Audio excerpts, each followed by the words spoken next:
ನಮಸ್ಕಾರ ವೀಕ್ಷಕರೇ, ಕಲ್ಪತರು ನ್ಯೂಸ್ಗೆ ಎಲ್ಲರಿಗೂ ಆತ್ಮೀಯವಾದ ಸ್ವಾಗತ. ಶ್ರೀರಾಮನ ಮೂರ್ತಿ ಮೆರವಣಿಗೆ ಅದ್ಧೂರಿಯಾಗಿ ಜರುಗಿತು.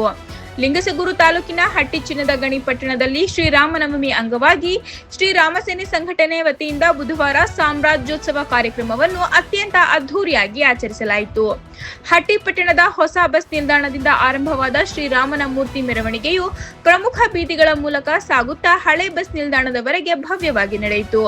ಮೆರವಣಿಗೆಯಲ್ಲಿ ನೂರಾರು ಹಿಂದೂ ಕಾರ್ಯಕರ್ತರು ಹಾಗೂ ಭಕ್ತರು ಭಾಗವಹಿಸಿ ಜೈ ಶ್ರೀರಾಮ್ ಘೋಷಣೆಗಳನ್ನು ಮೊಳಗಿಸಿದರು. ಭಕ್ತರ ಜಯ ಘೋಷಗಳಿಂದ ಪಟ್ಟಣದ ಪ್ರಮುಖ ಬೀದಿಗಳು ಭಕ್ತಿಮಯ ವಾತಾವರಣದಿಂದ ಕಂಗೊಳಿಸಿದವು. ಕಾರ್ಯಕ್ರಮದ ವೇಳೆ ಯಾವುದೇ ಅಹಿತಕರ ಘಟನೆಗಳು ನಡೆಯದಂತೆ ಕಟ್ಟುನಿಟ್ಟಿನ ಪೊಲೀಸ್ ಬಂದೋಬಸ್ತ್ ಏರ್ಪಡಿಸಲಾಗಿತ್ತು.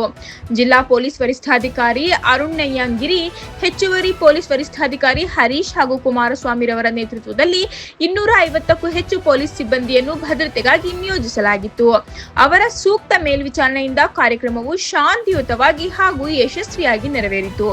ಈ ಸಂದರ್ಭದಲ್ಲಿ ಶ್ರೀರಾಮ ಸೇನೆಯ ಜಿಲ್ಲಾಧ್ಯಕ್ಷರಾದ ರಘುಗೌಡ ನಾಯಕ್, ತಾಲೂಕು ಅಧ್ಯಕ್ಷರಾದ ಹುಲಗಪ್ಪ, ಹಟ್ಟಿ ಘಟಕದ ಅಧ್ಯಕ್ಷ ರಾಜು ರೆಡ್ಡಿ, ಮುಖಂಡರಾದ ಪುರುಷೋತ್ತಮ್ ಭಂಡಾರಿ, ಅಮರೇಶ್ ಛತ್ರಪತಿ ಸೇರಿದಂತೆ ವಿವಿಧ ಹಿಂದೂ ಸಂಘಟನೆಗಳ ಪದಾಧಿಕಾರಿಗಳು ಹಾಗೂ ಕಾರ್ಯಕರ್ತರು ಭಾಗವಹಿಸಿದ್ದರು.